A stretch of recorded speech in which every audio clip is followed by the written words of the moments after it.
সেই ছোট্ট আমিটা কখন যে বড় হয়ে গেলাম আর কখন যে সংসারের চাপে পড়ে গেলাম বুঝতেই পারিনি। এখানে এসে আমার ছোটবেলার স্মৃতি মনে পড়ে গেল। এখন আমি আসছি আমাদের 5-এর ক্লাসে।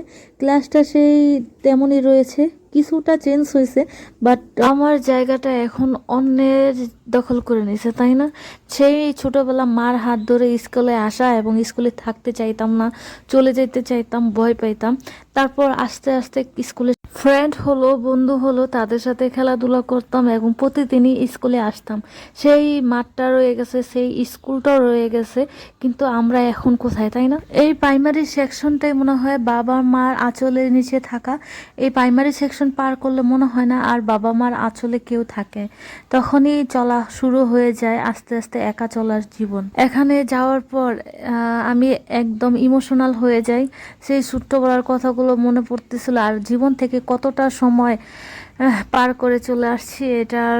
এখানকার বাচ্চারা সবাই মোটামুটি আমাকে চিনে, যেহেতু আশেপাশে গ্রাম থেকে আসা এবং আমি এই গ্রামেরই মেয়ে, এবং রিলেটিভ অনেকেই এখানে পড়াশোনা করতেছে।